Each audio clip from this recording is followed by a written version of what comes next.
Hello everyone, আমি সৃঞ্জয় চললাম একদম একটা নতুন ভিডিও নিয়ে। এবং এই ভিডিওতে বন্ধুরা আলোচনা করবো আমরা ব্রাউন বলে একটা জিতে ওয়েব সিরিজ এসছে সেইটাকে নিয়ে। এবার বলতে পারেন যে হঠাৎ এটা নিয়ে কেন আলোচনা করছি, বিকজ সত্যি কথা বলতে এটি কলকাতাকে কেন্দ্র করে একটি সাইকোলজিক্যাল ক্রাইম থ্রিলার এবং কলকাতার ওপরই বেস করে তৈরি হওয়া।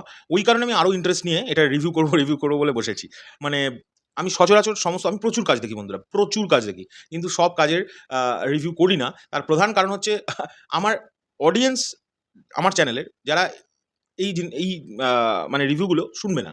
মানে খুব কম শোনে। সো আমার মনে হয় যেন আমি রিভিউ দেখো, কাজ দেখতে যাদের ভালো লাগে তারা অটোমেটিক্যালি এমনিই সব কাজ দেখবে। তো আমি সেইভাবেই দেখি। তো যাই হোক, এটা নিয়ে কথা বলব স্পেশালি কারণ কলকাতাকে কেন্দ্র করে তৈরি করা এবং ফার্স্ট টাইম আমার মনে হয়েছে এটাই আমাদের করিশ্মা কাপুর তিনি কাজ করেছেন। সেই কারণে আরও বেশি এক্সাইটেড। বন্ধুরা, এটা একটা বেসিক্যালি ওই সাইকোলজিক্যাল থ্রিলার। এবং এটা দেখাতে চাইছে একটা সিরিয়াল কিলার। যেরকম প্লট হয় সাইকোলজিক্যাল থ্রিলারের ম্যাক্সিমাম, যে একজন সিরিয়াল কিলার তিনি মানুষকে মারছে এবং যেমন আমরা পাঁঠা বলি দিই না কালী পুজোতে, সেরকম মানুষ বলি দিচ্ছে। তো তাকে খুঁজে বার করা, এটা নিয়ে গল্পটা। কিন্তু এটা নিয়ে যখন আমি যখন দেখা শুরু করলাম, প্রথমে আমি না খুব একটা বুঝতে পারিনি যে এটা কলকাতার উপরে বেস করে তৈরি করা হবে। সত্যি বলছি, এটা ট্রেলার আমি দেখেছিলাম না, টিজার ট্রেলার আমি দেখিনি, আমার সময় হয়ে ওঠেনি। আমি ডিরেক্টলি এই সিরিজটা দিয়েই শুরু করেছি। তো তারপরে যখন আস্তে আস্তে এগোতে থাকে, আমার দারুণ কিছু বিষয় লেগেছে এই সিরিজের এবং নেগেটিভ দিক অবশ্যই আছে।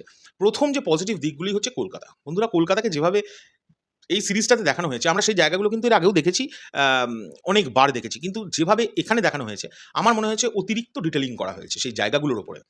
এবং বিশ্বাস করবে না, ওই ট্রাম ডিপোতে আমাদের প্রচুর শ্যুট হয়। সেখানে একটা শুটিং আছে, ট্রাম ডিপোটাকে যেভাবে প্রেজেন্ট করেছে মানে একদম বাস্তব। এখন যেভাবে ট্রাম ডিপোটা আছে সেইরকমভাবেই ওটাকে দেখানো হয়েছে এবং তার সঙ্গে তোমরা দেখো, ভালো সিরিজ, হ্যাঁ? আমি কখনোই বলব না এটা বারবার দেখবার সিরিজ। এটা ওয়ান টাইম ওয়াচের জন্য বেস্ট।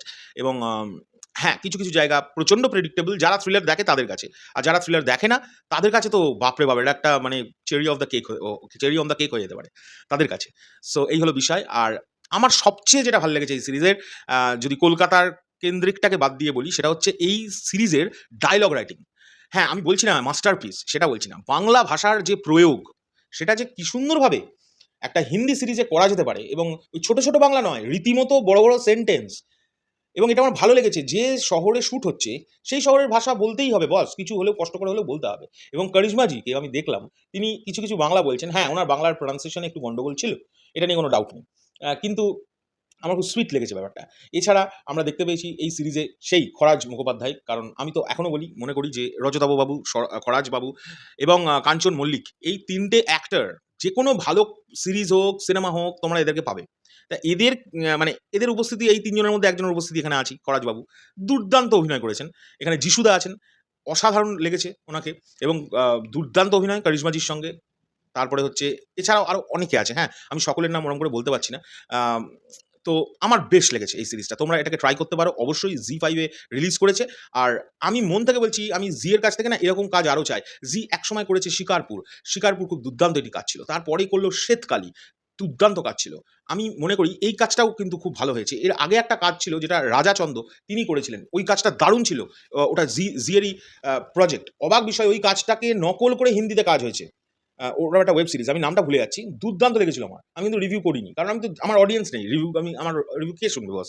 সো আমি এখন সেরকম কোনো কনটেন্ট আমার চোখে নেই। তাই আমার মনে হলো যে যেগুলো দেখেছি সেগুলো একটুখানি নিয়ে কথা বলি। তো তোমাদের কেমন লেগেছে অবশ্যই কমেন্ট করে জানিও। আমি চেষ্টা করলাম আমার মতো করে বলার। আমার দুর্দান্ত লেগেছে এবং বিজিএম দারুণ লেগেছে। আর আরেকটা কথা বলে রাখি, যারা থ্রিলার দেখে তারা আমার মনে হয় ৫ নম্বর এপিসোড বা ৬ নম্বর এপিসোডে গিয়ে